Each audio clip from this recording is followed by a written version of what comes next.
Seguindo a nossa agenda de pregação, hoje nós vamos pensar sobre um tema muito sugestivo, importante, que diz respeito a nós todos. Fé e trabalho, a conexão entre o Evangelho e a profissão. Eu oro para que Deus nos dê graça, para que ilumine a nossa mente e coração para aprender as verdades.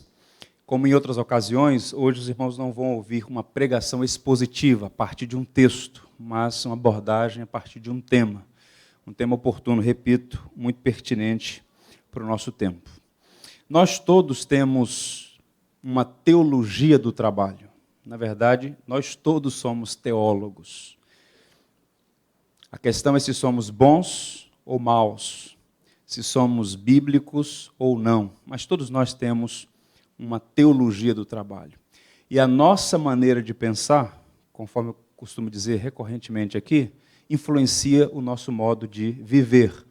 Então, a maneira como você encara a sua profissão, sua vocação, seu trabalho, tem relação direta com a sua maneira de pensar, sua cosmovisão do trabalho. E eu queria a sua atenção para pensarmos sobre esse assunto. Eu queria começar mostrando a vocês um quadro pintado em 1850. Esse quadro tem como título Cristo na Casa dos Pais.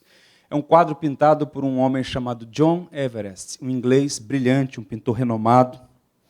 Esse quadro é interessante, aqui eu abro um parênteses para dizer aos irmãos que nós precisamos resgatar a arte cristã, apreciar o que é belo, o senso estético. Deus é um Deus de beleza que aprecia o que é belo, e nós precisamos resgatar o senso estético. E por trás dessa obra, desse quadro, há muita teologia. Eu poderia destacar aqui algumas coisas, mas apenas mencionar duas delas. Primeiro, porque esse quadro, tente observar esse quadro. Depois você pode até examiná-lo na internet.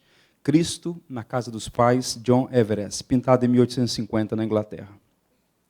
Você tem o pequeno Jesus aí, uma criança ainda um adolescente. Isso aponta para a preciosa doutrina da encarnação. Deus se fez gente. O nosso Salvador é plenamente Deus e plenamente homem.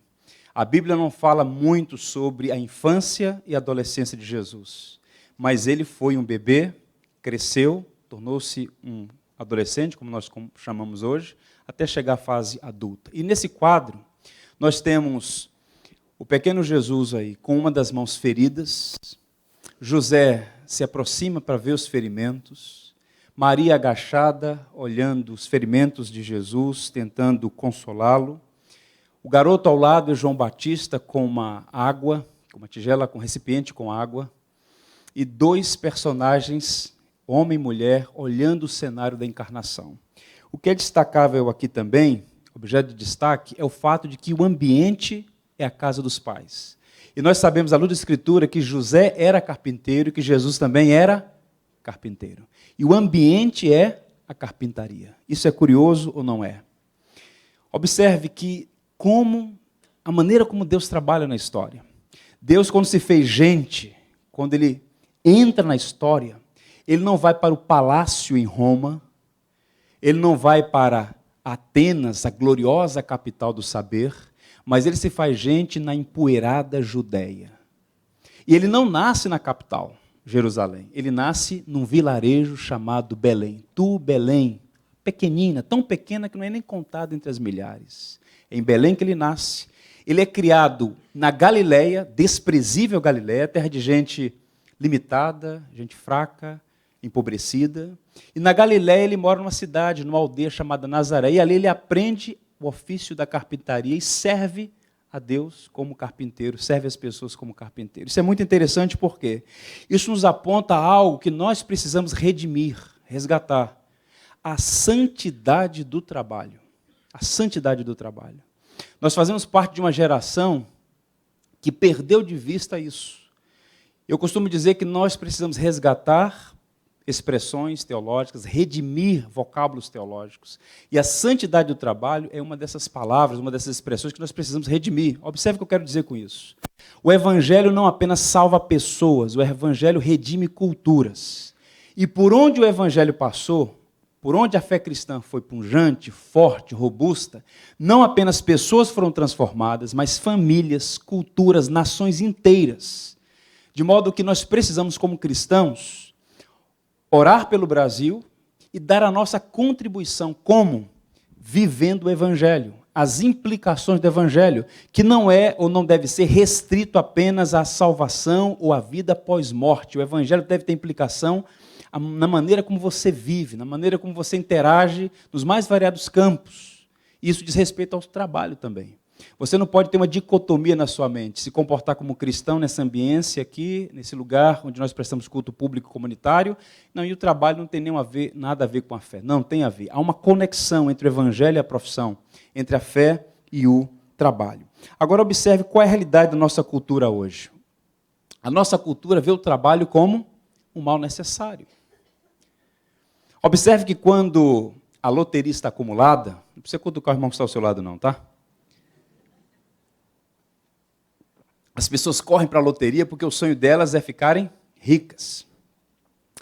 E de vez em quando há uma reportagem, quer seja impressa ou anunciada pelos meios de comunicação televisivos. E aí, se o senhor ganhar essa bolada, essa grana, se tiver sorte, tiver essa fezinha, o que é que você vai fazer com essa grana toda? Aí algum fala que vai ajudar a sogra e tal. Mas a maioria diz assim, a primeira coisa que eu vou fazer é parar de trabalhar. Ah, eu não aguento mais. Porque a cultura geral, e inclusive no cenário evangélico brasileiro, é que o trabalho é um mal necessário. Ah, se eu pudesse, eu não trabalharia. Se eu pudesse, eu não trabalharia. A pergunta é, de onde vem isso? Repito, o modo de se comportar, a maneira como nós vivemos, é influenciado pelo modo de pensar.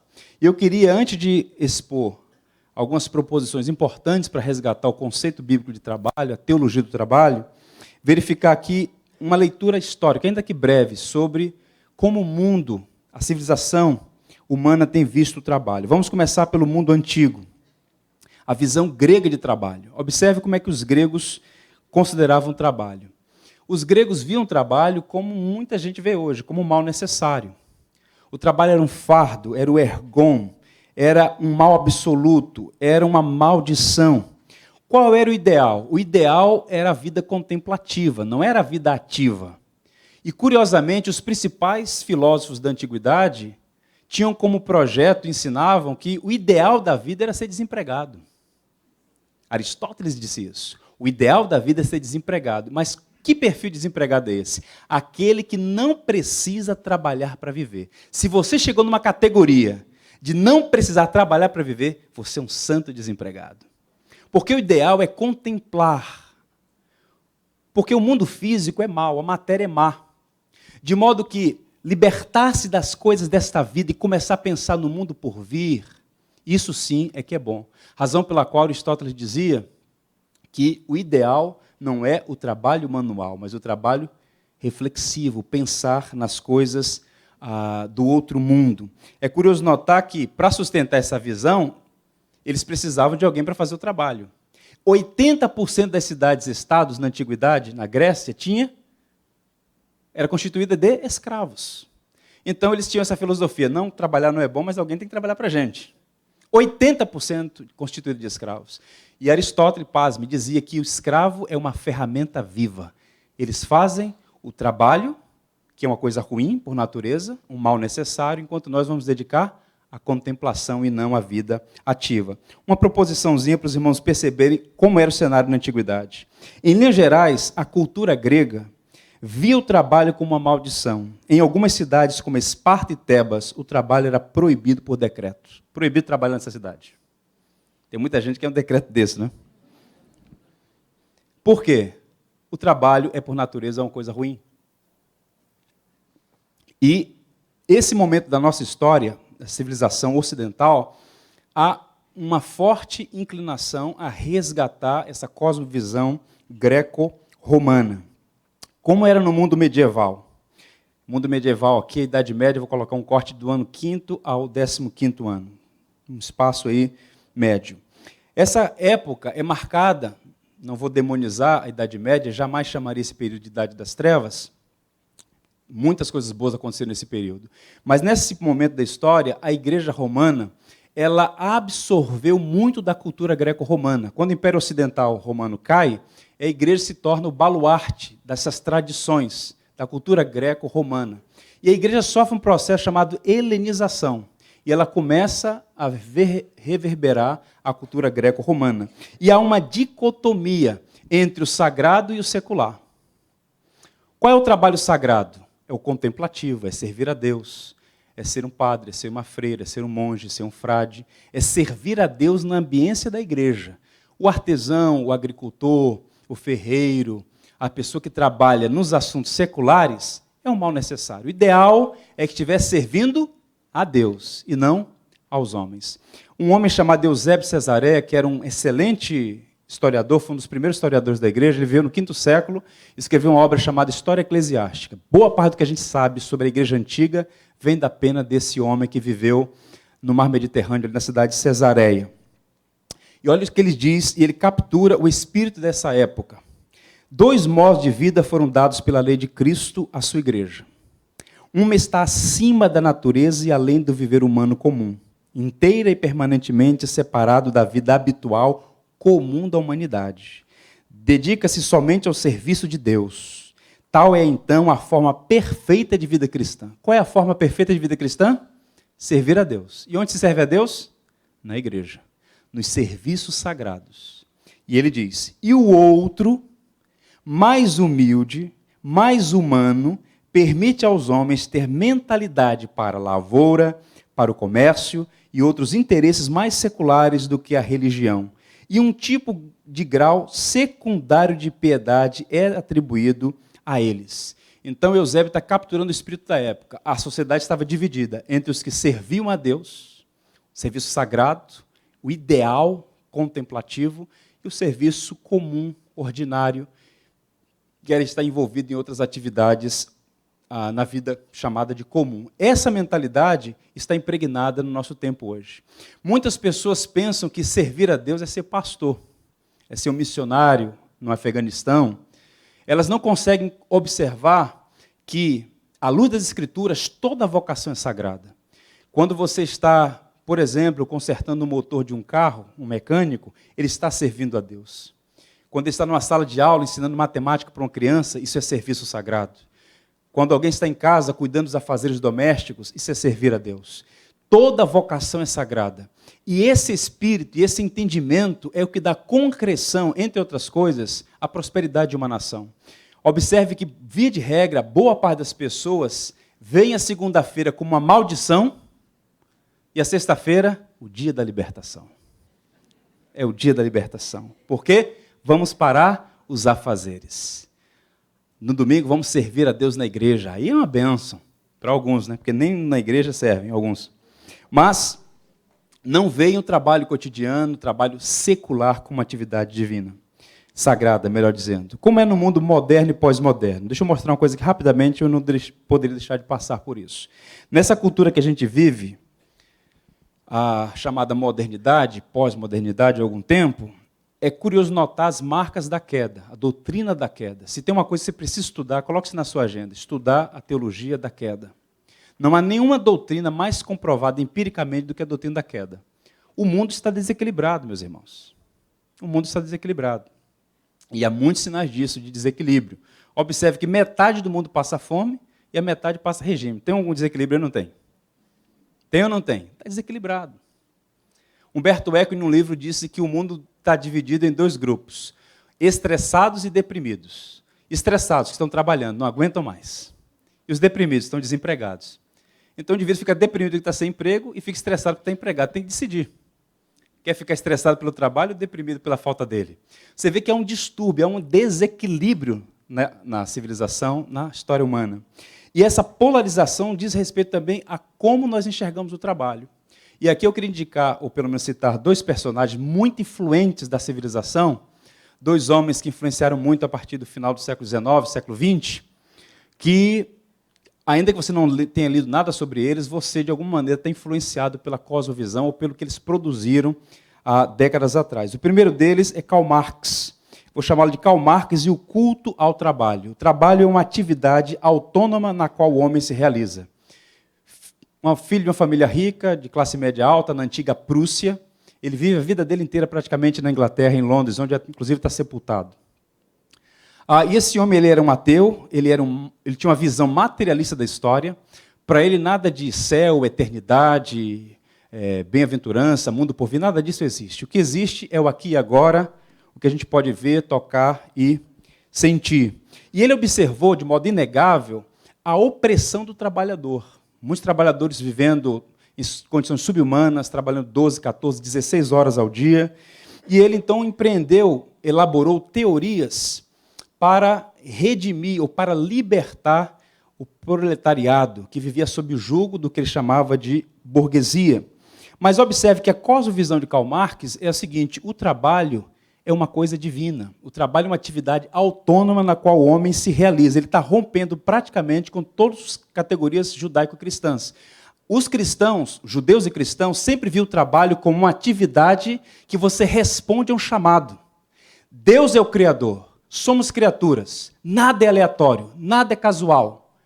Deus mesmo soberanamente distribui dons aos homens e às mulheres. E o chamado e a vocação é universal. Todos nós temos um chamado e uma vocação. E é Deus quem dá os dons, Deus quem dá o talento, e Ele chama homens e mulheres para o serviço. Karl Marx disse: se Deus não existe, obviamente que isso não é um chamado, é uma coisa autônoma, você que tem que identificar. Ele vai sacralizar, ele vai secularizar o conceito de trabalho. Então, um extremo, o culto ao trabalho. No extremo oposto, mas só para citar dois homens aqui ainda nessa direção, que beberam na fonte dele. Olha só, isso aqui vai capturar o espírito do que eu estou querendo dizer. O Henry Ford, que era um industrial americano, que era socialista, o trabalho é a salvação da raça humana, moral, física e socialmente. Para ele, o trabalho é salvação. E uma presidente disse assim: o que constrói uma fábrica edifica um templo. Observe a categoria da linguagem. Eles estão secularizando categorias espirituais. Secularizando. No extremo oposto, está um homem chamado Freud e o desprezo pelo trabalho. Um grupo divinizando o trabalho. O trabalho é um fim em si mesmo. O trabalho é para a autorrealização do indivíduo. E o Freud vai o desprezo pelo trabalho. O trabalho é a trágica necessidade, pois o homem é um organismo que busca prazer. E o trabalho é um impedimento ao prazer, é um mal necessário. No fundo, qual era o ideal? Que você vivesse de modo hedonista, porque Freud também é um ateu, e para ele Deus é o pai que você nunca teve, o ideal do pai que você nunca teve, e o homem é um animal com instintos primitivos, sexuais, infantis e às vezes agressivos. Remova os obstáculos, viva, libere-se. E o trabalho acabou sendo um impedimento. Uma autora vai resumir isso dizendo o seguinte: a heresia essencial é que o trabalho não é expressão da força criativa do homem a serviço da sociedade, mas apenas algo que ele faz para conseguir mais dinheiro e lazer. Resumindo, em outras palavras, esse é o espírito do nosso tempo. As pessoas não trabalham buscando a glória de Deus, o serviço do outro ou a autorrealização. Elas trabalham por mais dinheiro e mais lazer. Veja a indústria do concurso público. O indivíduo não tem vocação para aquela área. Está pagando quanto aí? Quanto é esse negócio aí? Olha, eu vou focar nisso aí. Vou focar nisso, vou me dedicar nisso aí. Deus há de me abençoar. Ele não tem vocação para aquela área, mas ele quer o quê? Estabilidade. E o que é estabilidade? Contra-cheque todo mês. Seguro, líquido. Ou seja, o trabalho é um mal necessário. Mas eu vou me adequar porque eu preciso de dinheiro e lazer. É o que diz aí essa inglesa. Feitas essas observações, deixa eu dizer para vocês e apontar o ensino da Escritura sobre a santidade do trabalho, essa conexão entre o Evangelho e a profissão. Primeira coisa que você precisa guardar, a dignidade do trabalho. O Deus trabalhador criou seres trabalhadores. Se você fizer uma leitura pormenorizada, atenciosa, cuidadosa do livro de Gênesis, o que você vai encontrar? Deus trabalhando, Deus formando, Deus falando, Deus desenhando, Deus esculpindo, Deus fazendo luz, matéria, espaço, tempo, energia, universo, terra, mar, fauna, flora, criando todas as coisas. E depois de criar tudo e colocar o homem como a imagem dele, homem e mulher criados à imagem do Deus Trino, diz que Deus olha e diz que é muito bom. Então nós fomos criados por um Deus que trabalha. Por isso, há dignidade inerente ao trabalho. O trabalho não é uma maldição. O trabalho é um dom de Deus. De modo que você vai encontrar no livro de Provérbios sempre essa expressão, que Deus aborrece o preguiçoso. A preguiça, a assedia, a fuga da responsabilidade.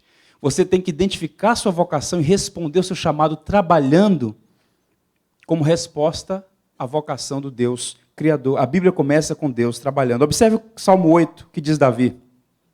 Quando contemplo os teus céus, obra, trabalho dos teus dedos, e a lua e as estrelas que estabeleceste, desce-lhe domínio sobre as obras da tua mão, e sob os pés tudo lhe puseste. O trabalho é parte da nossa dignidade, irmãos. O Deus que criou todas as coisas, entrega agora a criação ao homem, para ser gerente, mordomo da criação, de modo que o trabalho humano é sagrado. Os seres humanos foram criados por um Deus, repito, que o colocou no jardim como um cultivador, um guardador. Gênesis 2,15 diz assim, tomou, pois, o Senhor Deus ao homem e o colocou no jardim do Éden para fazer o quê? Cultivar e guardar. Lá está Adão e Eva, no jardim santuário no qual viviam, dando nome aos animais, cultivando a terra, guardando o mundo criado de Deus. Eles receberam tarefas e faziam com excelência. Eles estavam respondendo. Uma curiosidade aqui. A palavra cultivar e guardar aí, no texto original, são as mesmas palavras usadas para adoração. Observe, por exemplo, que quando o Senhor fala por meio de Moisés, diga a Moisés, ao faraó, deixe meu povo ir para me servir no deserto. Servir ali é a mesma palavra para culto. O trabalho é um ato de adoração. Observe como isso pode libertar você da tirania de enxergar o trabalho como uma maldição. O seu trabalho tem que ser um ato de adoração. A palavra vocação, a palavra profissão, é uma resposta do homem ao chamamento divino, para exercer algo em prol da humanidade, que vai trazer autorrealização, porque ele está na vontade de Deus, e vai também, de alguma maneira, glorificar a Deus. O trabalho, repito, deve ser um ato de adoração ao Deus Criador. Mas qual é o problema? A queda. Nós temos a crise do trabalho, os efeitos do pecado na esfera do serviço. O que deveria ser uma coisa agradável, prazerosa, satisfatória, muitas vezes causa tristeza, desânimo, apatia, porque nós não trabalhamos no mundo que foi criado e permanece perfeito, mas no mundo pós-queda. E o trabalho que deveria ser uma coisa aprazível, sempre satisfatória, muitas vezes é carregada de pesos e angústias. Para citar um teólogo da igreja, ele diz assim, o Barclay, a julgar pelo que dizem muitas pessoas, agora elas veem o trabalho simplesmente como um mal infeliz, mas necessário. Quanto menos você tiver que fazer, melhor. E aquilo que não pode ser evitado é feito enquanto aguardamos os feriados, finais de semana ou aposentadoria. Que tristeza que o 1º de maio caiu no domingo, diz alguns. Se fosse na segunda, pastor, não estaria aqui hoje não. Saía fora na sexta-feira, só voltaria na terça. Porque a cultura impregnada nas pessoas é o trabalho, é uma maldição. E é por essas e outras razões que nós vivemos numa sociedade empobrecida. Porque o indivíduo vai para o trabalho com peso nas costas. É um fardo, é um jugo. Ele não faz aquilo com a consciência de que está servindo ao Criador. Mas ele faz porque é um mal necessário. Eu preciso trabalhar, preciso comer, preciso viver. Eu preciso, então ele faz porque é necessário. Observe o que diz a Escritura. E Adão disse, visto que atendestes à voz da tua mulher, e comestes da árvore que eu te ordenara, não comesses, maldita é a terra por tua causa. Em fadigas obterás dela o teu sustento durante os dias da tua vida. Ela produzirá também cardos e abrolhos, e tu comerás a erva do campo. Nós temos aqui nessa narrativa a terra sendo amaldiçoada por Deus. Se nós queremos construir uma boa teologia do trabalho, a gente precisa considerar, repito, a doutrina da queda. O texto está dizendo aqui que, por causa do pecado dos nossos primeiros pais, não apenas eles sofreram as sanções, as punições, mas a terra, a cultura. E o texto vai dizer, observe, em fadigas obterás dela o sustento durante os dias da tua vida. E quais são as implicações aqui? E a pergunta deve ser a seguinte, A maldição da terra afetou o trabalho? O trabalho está afetado pela maldição divina? Vejamos algumas verdades à luz dessa passagem. Primeiro, o trabalho consistia em uma atividade extremamente prazerosa, mas agora se tornaria sacrificante. O que para Adão e Eva era prazeroso, satisfatório, eles continuaram trabalhando, mas agora com fadigas, com dores, com fardos, por causa dessa implicação, dessa maldição por conta dos pecados deles. Segundo, espinhos e ervas daninhas dificultariam os esforços dos indivíduos quando estes lavrassem a terra. Em outras palavras, a terra não cooperaria, não seria favorável à atividade humana, por conta da maldição. Terceiro, as pessoas teriam que suar para conseguir finalizar suas tarefas, ou seja, demandaria mais energia, mais tempo, mais esforço. É por conta disso que, por mais prazerosa que seja uma atividade, por mais que entendamos que a nossa vocação é fazer tais e tais coisas, o trabalho, em certa medida, é um peso. Em algum momento da sua história, fazendo o que você foi chamado para fazer, você vai ter luta no seu trabalho. Por quê? Você não vive no jardim, no paraíso antes da queda. Você vive num cenário pós-queda, de modo que todo o trabalho é não apenas prazeroso, mas também traz fadigas e problemas. Deixa eu mostrar um cenário para vocês aqui. Olha só isso aí. O que é que nós encontramos? A crise no trabalho. Riscos, estresse, desgastes, injustiças, desânimo, aborrecimentos, deslealdades, frustrações, fraudes, decepção, morte da vocação. Esse é o cenário no mundo pós-queda. Por isso que o trabalho nem sempre traz prazer. E na jornada você sempre vai encontrar alguns desgastes. Para citar outro personagem da igreja, diz assim um texto: o trabalho é sagrado. Ele foi ordenado por Deus desde o início, antes da queda do homem. Após a queda, ele ficou mais pesado, frustrante, exaustivo e algumas vezes até entediante. No entanto, o trabalho realizado com excelência e integridade ainda é algo que agrada ao Senhor, uma forma de honrá-lo ao servir por meio das formas singulares com as quais ele nos equipou. Os efeitos da queda estão aí. Você vai encontrar dificuldades no cumprimento da sua vocação, mas mesmo assim, vale a pena e é importante trabalhar com integridade, com alegria e com excelência, rompendo com aquela dicotomia de que o trabalho sagrado é o trabalho da igreja, apenas, e não outras atividades. Há uma história muito conhecida que envolve o Martinho Lutero, quando um homem o procura e diz: olha, eu me converti e agora eu quero servir a Deus. E o Lutero disse: mas você já não estava servindo a Deus? Não, eu me converti agora eu quero servir a Deus. E Lutero então perguntou a ele: qual é a sua atividade? O que você fazia antes da sua conversão? Por muitos anos, eu tenho trabalhado como sapateiro. E a orientação do reformador foi: faça o melhor sapato e venda pelo preço mais justo.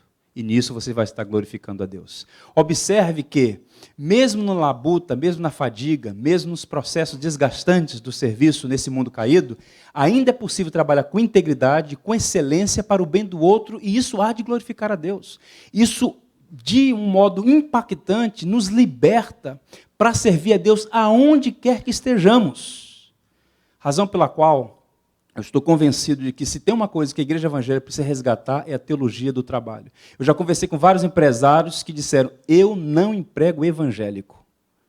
São os que chegam atrasados, recebem 8 horas para trabalhar, querem trabalhar 7, murmuram de tudo, e eu tenho aqui alguns indícios e até provas de que alguns deles me furtaram. Por quê? Servir a Deus está cantando na igreja. Mas está de trás de um balcão servindo com alegria, com atenção, com diligência, com destreza, buscando a prosperidade do patrão, buscando o bem da empresa na qual ele está inserido. Isso não faz parte da cosmovisão. Ele está ali no mal necessário. E eu acho engraçado quando algumas pessoas pedem para orar por porta de emprego. Quando alguém me diz: pastor, vamos orar por porta de emprego, eu digo: vamos orar pelos empresários. Como assim? Ué, onde é que essa porta de emprego vai ser aberta? Onde vai ser aberta essa porta de emprego? Temos que orar por isso. Também, não apenas por isso, mas também por isso. Ou seja, nós temos que resgatar o nosso entendimento da doutrina bíblica do trabalho. Observe 2 versos em Eclesiastes 5, 18 e 19. Eis o que vi, diz o pregador. Eis o que vi. Boa e bela coisa é comer e beber e gozar, cada um do bem do seu trabalho. Isso é muito bom. Com que se afadigou debaixo do sol, o fruto do seu trabalho. Isso é muito bom. Durante os poucos dias da vida que Deus lhe deu, porque essa é a sua porção. É muito bom desfrutar do fruto do seu trabalho. Você não trabalhou? Você está desfrutando do fruto do seu trabalho. Isso é digno, isso é honrado. Agora observe, quanto ao homem a quem Deus conferiu riquezas e bens, e lhe deu poder para deles comer e receber a sua porção e gozar do seu trabalho, isto é dom de Deus. Observe que ele está observando, ele está olhando o cenário, o pregador, o autor de Eclesiastes, e identificando aqui a doutrina da providência. É Deus quem governa tudo, é Deus quem ordena todas as coisas, e tudo vem das mãos dele, para a glória dele, e de alguma maneira deve voltar para ele. Recebemos com ações de graças. Esse entendimento deve estar na nossa mente, no nosso coração, a dignidade inerente do trabalho. Deus é trabalhador e criou seres trabalhadores. Segundo ponto, a santidade do trabalho. O sagrado valor do trabalho como ato de adoração ao Criador. Repito o que disse no início. Essa dicotomia entre o sagrado e o profano, entre o sagrado e o secular, é uma tragédia que tem empobrecido nações inteiras. Eu vou mostrar algumas coisas para vocês. Um gráfico aqui, um cenário, um slide para ficar ainda mais claro o que eu quero dizer. Vejam a cosmovisão greco-romana. Como é que funciona? O sagrado. Coisas que pertencem à esfera superior, espiritual, eterna, permanente de Deus no céu. Isso é sagrado. Secular. Coisas que pertencem à esfera inferior, física, temporal e sujeita às alterações dos seres humanos na terra. Era assim que os gregos viam. O sagrado, o contemplativo e o trabalho manual, o trabalho secular. Essa mentalidade foi um fio condutor no período medieval e ainda hoje está impregnado em muitas mentes, em muitos corações. Quando nós precisamos resgatar o quê? A visão bíblica do trabalho, a santidade do trabalho. Toda vocação legítima é sagrada. O que eu quero dizer com vocação legítima? Assaltar alguém é um trabalho, só que não é legítimo. Combinado? Todo trabalho legítimo é agradável, é santo diante de Deus. Para citar o Martinho Lutero, é o que ele diz. Os trabalhos de monges e sacerdotes, por mais ardorosos que sejam, não diferem um tio à vista de Deus das obras do rústico lavrador do campo, ou da mulher nos seus afazeres diários da casa, mas todas as obras são medidas perante Deus somente pela fé. Se Deus te chamou para lavrar a terra, para dar aula de química, para ser um policial, um dentista, uma dona de casa, um dono de casa, tudo isso vai ser medido pela fé. Como você respondeu ao chamado. Agora, diante de Deus, todos os afazeres são legitimamente sagrados. Qual é a cosmovisão bíblica e reformada? Reformada porque, historicamente, é a reforma protestante que resgata essa ética protestante do trabalho. Está documentado na história. Ao rejeitar a dicotomia entre sagrado e profano, sagrado e secular, o protestantismo resgatou o sagrado valor e a dignidade inerente do trabalho. Qual é o pressuposto desses homens notáveis? O mundo é a oficina de Deus. O mundo é o mundo de Deus. Ao contrário dos gnósticos, a matéria não é má, inerentemente má. Esse mundo foi criado por Deus. E Deus agora está continuamente trabalhando no mundo, mantendo o mundo, sustentando o mundo, por meio de homens e mulheres em atividade, por meio da sua providência, de modo que tudo é ordenado por Ele. Há uma estrutura. Você já parou para pensar nisso? Quando você senta à mesa para comer, por mais simples que seja o prato de comida, quantas pessoas trabalharam para que aquela comida estivesse na sua mesa? Alguém cuidou do campo, alguém plantou, alguém colheu, alguém vendeu, alguém trouxe para a cidade. Para trazer para a cidade teve que ter uma estrutura rodoviária, ferroviária de alguma maneira. Alguém comprou, alguém levou para o mercado, alguém embalou, alguém colocou na prateleira, alguém te vendeu no caixa. Até chegar na sua casa, observe a estrutura, a cadeia. Todo esse serviço, todo esse processo é ordenado e sagrado. De modo que a igreja, escola, artes, lar, teatro, esportes, negócio, lei, trabalho, agricultura, economia, tudo, absolutamente tudo, fazem parte da esfera da sagrada, onde somos chamados para atuar para a glória de Deus. Isso liberta ou não liberta o homem para servir a Deus em todas as esferas? Liberta poderosamente, poderosamente. Observe o que diz Salmo 24, verso 1. Vamos ler juntos? Ao Senhor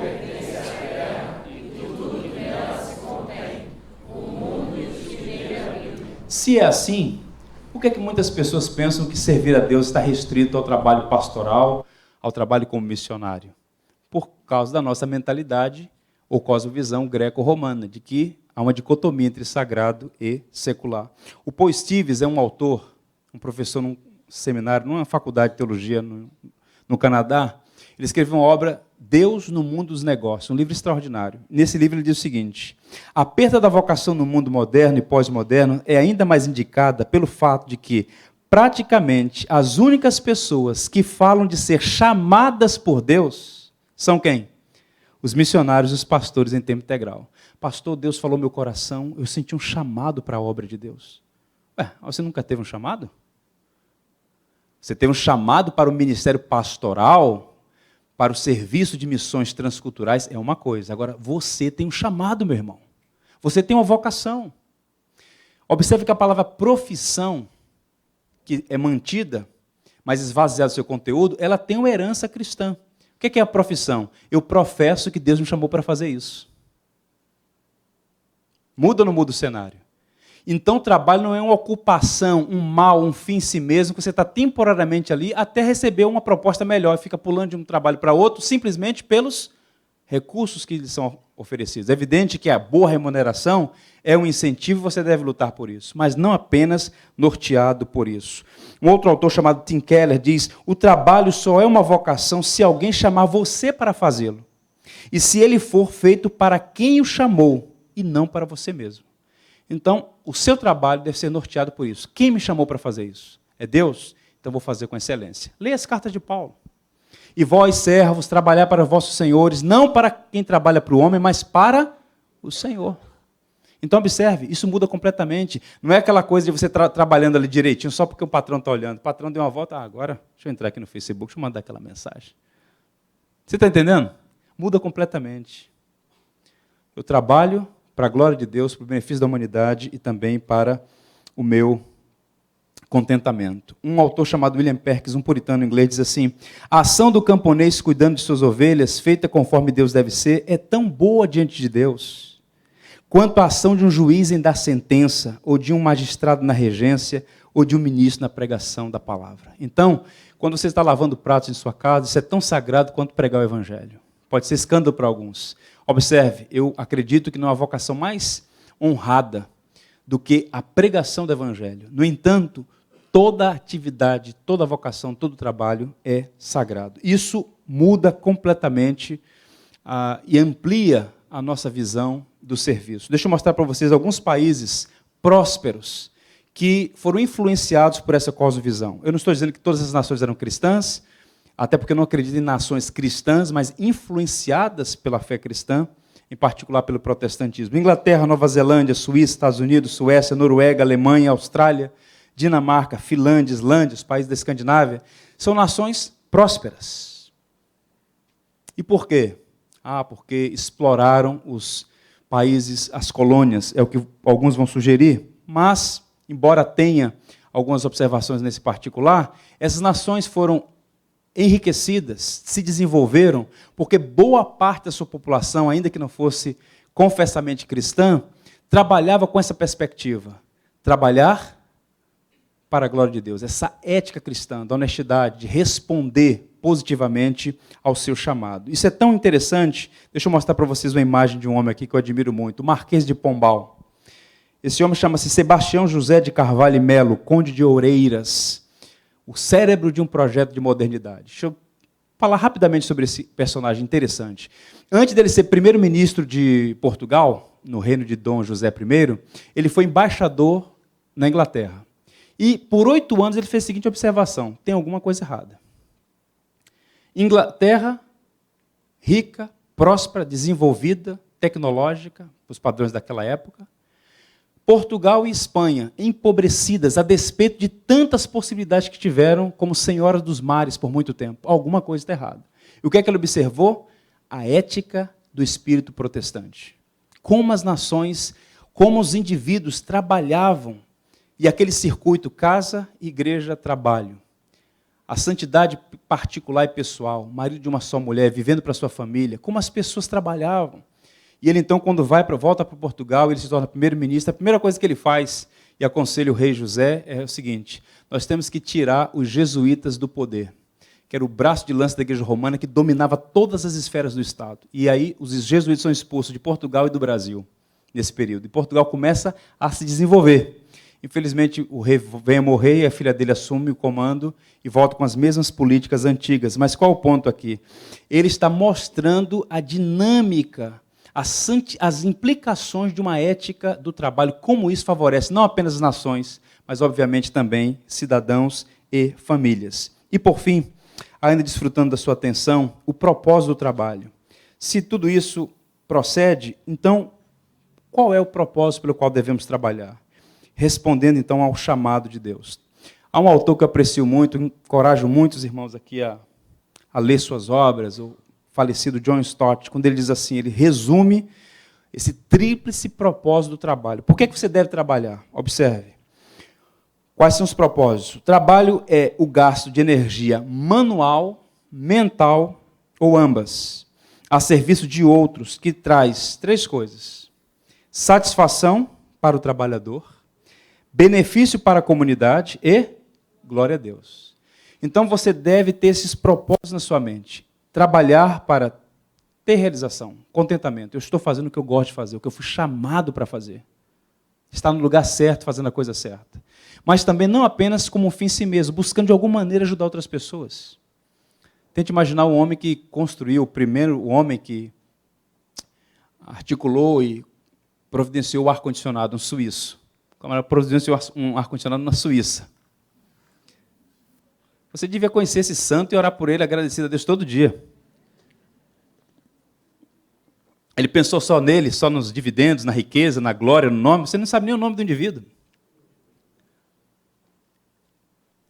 Ele buscou o quê? O benefício da humanidade. E quando você vê essa estrutura, você fala: Deus seja louvado pela inteligência que Deus dá aos homens. Você vai fazer um exame, chega lá aquele técnico, sai tudo organizado, faz mapeamento do seu corpo. Que inteligência, que sabedoria. Quem fez isso? É o acúmulo de conhecimento que vai sendo passado. Processos. E tudo isso norteado, por quê? Buscando o benefício da humanidade também. Então vamos ver aqui rapidamente os pormenores. Realização pessoal. O trabalho é uma das formas mais importantes através das quais expressamos o significado, ou melhor, o que significa ser humano. Então isso realmente é importante, o significado pessoal, a realização pessoal, identificar a sua vocação. Então não trabalhe simplesmente porque uma porta foi aberta, não tem outro jeito, então vou segurar isso aqui. Então quem pagar melhor, quem pagar mais, eu estou abraçando o serviço, mas busque identificar a sua vocação. Caminhando, olha o que está em Eclesiastes 2, 24 a 25. Nada melhor para o homem do que comer, beber e fazer o que a alma goze o bem do seu trabalho.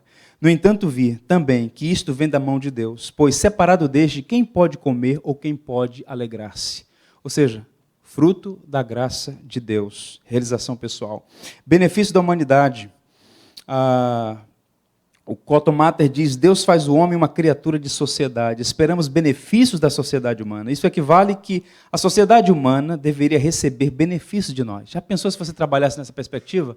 Vou trabalhar aqui, porque de alguma maneira eu quero servir o meu próximo. Um dos meus ministérios, quando eu vou fazer compra no supermercado, é dar uma palavra ao caixa. Já viu alguém mais com semblante mais caído do que a pessoa que trabalha no caixa do supermercado? Se tem alguém aqui, depois pode me procurar que eu quero dar uma palavra para você. A pessoa está ali, explorada. Domingo a domingo, segunda feriado, abre e às vezes recebe aquelas duras de pessoas inadequadas, aí você chega, a pessoa está desanimada. Aí eu chego e digo: bom dia. A pessoa já acha estranho. A pessoa está me dando bom dia, já é uma coisa estranha. Porque o cara está deprimido do lado de lá e o do lado de cá está estressado. Então ninguém nem olha no olho. Para sair e tal, já. Aquela tensão. O mundo está tenso, irmãos. Aí você chega e diz: bom dia. Você pode consultar isso aqui para mim, por favor? Tem alguma coisa estranha aqui. Aí consulta: muito obrigado. Deus abençoe o seu dia. Como é mesmo o seu nome? A pessoa já não, tem uma coisa estranha. Por quê?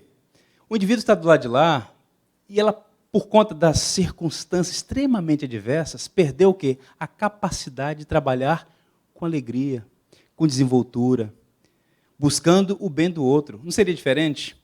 Eu vou aqui, vou entrar na outra empreitada aqui na igreja com obra, mas eu sou cliente carimbado aqui na Chatuba de Nova Iguaçu. Quando eu chego lá, o pastor de Cleiton tem 300 lá querendo me atender. Já sabe que a gente fez muita obra aqui. Mas tem um rapaz que ele pega a nota e confere para entregar o produto. Essa semana eu fui lá comprar um produto. Aí ele me atendeu e tal, mas eu vou botar 3 sacolas, pastor, para não evitar que esse negócio caia aqui. 3 sacolas e tal, botou assim. Mas é dele. Aí depois que ele botou, eu falei, posso te dar uma palavra? Ele pode. Rapaz, como você trabalha com alegria. Fica todo animado. Eu falei assim, olha, Deus o abençoe, você tem inspirado a minha vida. Aí ele, pastor, muito obrigado, ora por mim mesmo. Aí tal. Eu digo isso de coração, porque geralmente é o quê? O cara é turrão, rabugento, reclamando de tudo. Eu falei, rapaz, você está empregado no seu lugar que tem 50 querendo tomar sua vaga, e você está aí rabugento. Se está ruim, ora, estuda, trabalha, vê como é que as coisas vão... Mas assim, o benefício, fazer a coisa, porque não é simplesmente pelo dinheiro que você recebe, é para abençoar vidas. Então, onde é que Deus te colocou para servir? Seja o melhor professor, seja o melhor policial, seja o melhor comerciante, seja o melhor empregado. Há uma diferença entre bajulação e excelência. Você não precisa bajular o seu chefe, não. Isso é coisa detestável, ser um bajulador, porque tem motivações espúrias. Mas ser excelente no serviço, prestativo. A circunstância é difícil, você precisa ficar lá fingindo que está tudo bem quando não está, mas buscar servir. Se você é patrão, trate os seus funcionários com dignidade. Com a mesma vara que você deseja ser medido, você vai ser medido também. Então, assim, isso muda completamente a perspectiva. Deixa eu mostrar para vocês a imagem de um homem, vou caminhar já para o final. William Wilberforce. Você pode não ter ouvido falar desse homem, quem é da Betel já ouviu falar algumas vezes. Bem, mas esse cidadão, ele se converteu, ele era um parlamentar inglês, desde jovem, aos 24 anos já era um deputado em Westminster. E quando ele se converte, ele procura o seu pastor, que era um homem chamado John Newton, muito famoso pelaquela música Maravilhosa Graça. E ele diz, olha, agora eu quero servir a Deus, como é que eu faço? Eu queria, de repente, ser um pastor, pregar o evangelho. E o John diz para ele, olha, talvez Deus te queira no parlamento. Já pensou nisso? Você servindo a Deus no parlamento, produzindo leis que vão abençoar milhares, centenas de milhares de vidas. E o John Newton, que tinha sido um traficante de escravos, sugeriu, olha, batalhe pela abolição da escravatura. E esse homem trabalhou mais de 40 anos, morreu um dia depois da definitiva abolição da escravidão no Império Britânico. Um parlamentar que viveu para a glória de Deus. Ele fez uma oração linda, que Senhor, que eu nunca perca a capacidade. Ele sofreu muitos insultos, tentativa de sequestro, foi praticamente excluído da realeza inglesa, entre os nobres do seu tempo, mas ele batalhou que jamais perca de vista servir ao Senhor no serviço ao próximo, que eu jamais me canse de fazer o bem. Ele ia da casa dele para o parlamento, recitando de memória por 15 minutos o Salmo 119. Era um teólogo. Ele escreveu uma obra chamada Cristianismo Prático, um livro também muito interessante. E, por fim, então, a penúltima slide, é a glória de Deus. Todos os chamados são de Deus e tudo que nós fazemos na vida cotidiana deve ser feito para o louvor de Deus, seja estudo, ensino, pregação, negócio, indústria ou no trabalho doméstico, diz esse teólogo holandês. Nós temos que ter essa mentalidade, trabalhar para a glória. Amém, meus irmãos? Amém. Vai trabalhar diferente amanhã? Olá, hein? Olá, hein? Deus está vendo, hein? Deixa eu ler para vocês um texto, eu vou terminar lendo isso. Meu pai é peixeiro. Eu achei isso de uma beleza, irmãos, de uma beleza. Olha que coisa linda. Um filho dando testemunho sobre o seu pai, a sacralidade do trabalho. Eu vou ler para você atenciosamente, espero que você observe. Nós, os filhos, conhecemos o negócio por termos trabalhado desde a infância no mercado de peixes, em Nova York. Ajudamos o nosso pai. Ele nos tinha como uma aljava cheia de flechas. Eram vários filhos. É um mercado pequeno e cheira a peixe. Lembro-me de uma tarde de quinta-feira, há muito tempo, quando meu pai estava vendendo uma carpa grande para uma mulher rica, e estava sendo difícil convencê-la a levar aquele peixe. Está fresca? O peixe brilhava de tão fresco, acabara de chegar, mas o jogo fazia parte da venda. Eles o haviam examinado anatomicamente. Os olhos eram brilhantes, as guelras tinham a cor certa, a carne era firme, a barriga lisa e sólida, a cauda parecia em ordem, o preço era bom. Finalmente meu pai levantou o peixe por trás do balcão. Lindo, lindo, quer que eu limpe? Enquanto consentia relutante, admirando, pesarosa, a maneira como a compra fora feita, ela disse para o meu pai: nossa, você acertou sem dúvida o seu chamado. Ela falara a verdade sem saber. Meu pai trabalha tempo integral para o Senhor. É profeta, sacerdote e rei no negócio de vender peixe. Quando observo as mãos dele, grandes e fortes, com dedos curtos e largos, o dobro dos meus, que nunca poderiam tocar piano, quando observo essas mãos cortarem delicadamente o lombo de uma cavala, quando penso que essas mãos venderam peixes no guidão de uma bicicleta nos anos sombrios das décadas de 30, trabalhando sem se queixar, ignorando as tentações, sempre na fé, cortando consagradamente os peixes diante de Deus. Quando vejo isso, sei que a graça de Deus pode descer até a mão de um homem e do brilho de um velho peixe mostrar sua glória. Quando se entende a santidade do trabalho, um homem pode cortar peixes para a glória de Deus. Que maravilha. Está vendendo remédio? Venda para a glória de Deus. Está vendendo sapatos? Venda para a glória de Deus. O que você estiver vendendo, o que você estiver fazendo, para a glória de Deus. Em pé, vamos ler 1 Coríntios 10, 31. Olha o que diz o apóstolo Paulo. Todos igreja. Portanto,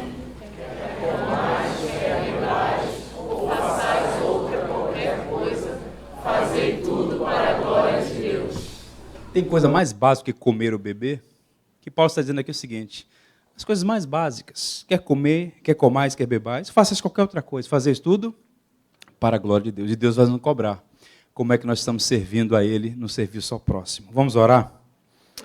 Senhor, nós te louvamos, porque esse é o dia que o Senhor nos fez, e aprove ao Senhor, em sua sabedoria e providência, nos permitir estar aqui para ouvir esta palavra.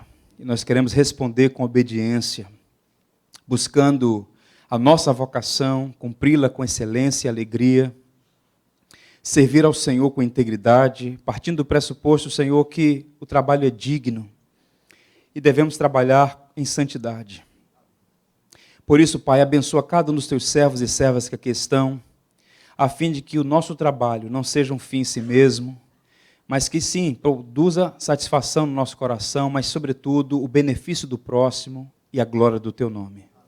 Nós pedimos que o Senhor nos ajude, porque vivemos num mundo caído, nem sempre o trabalho é prazeroso, encontramos dificuldades, adversidades relacionais no ambiente do trabalho, temos tantos problemas na nossa jornada, mas que nada roube a alegria de servir, que nada roube a excelência naquilo que fazemos, de modo que, como cristãos, sejamos balizas morais, sejamos exemplo para as demais pessoas que veem o trabalho como uma maldição. Senhor, livra-nos disso, que nós possamos acordar na segunda-feira a despeito das dificuldades que haveremos de enfrentar, olhando o dia como um dom, olhando as oportunidades como uma bênção, e encarando debaixo da tua graça, buscando te honrar em tudo, como diz a tua palavra.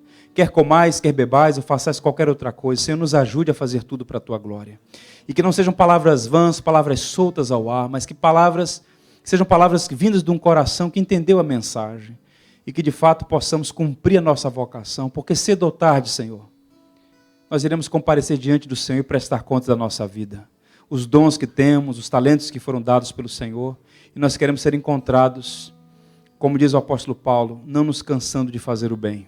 Nos ajude a trabalhar com excelência, com alegria, na esfera da igreja, na esfera do reino, mas também na esfera da criação. Aqui, ali e acolá, onde quer que estejamos, que sejamos servos fiéis ao Senhor, para a tua glória e honra. Oramos em nome de Jesus Cristo, o carpinteiro. Amém.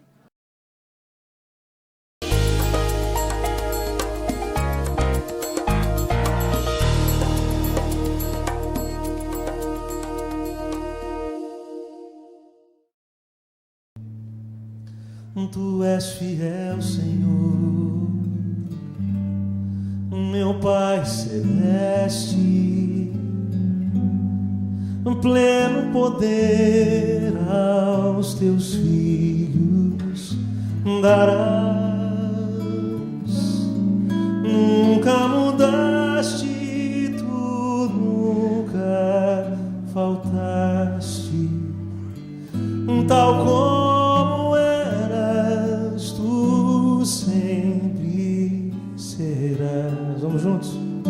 Tu és fiel, Senhor, tu és fiel, Senhor, dia após dia, com bênção sem fim. Tua mercê me sustenta e me guarda. Tu és fiel, Senhor, fiel a mim. Flores e frutos, montanhas e mares, sol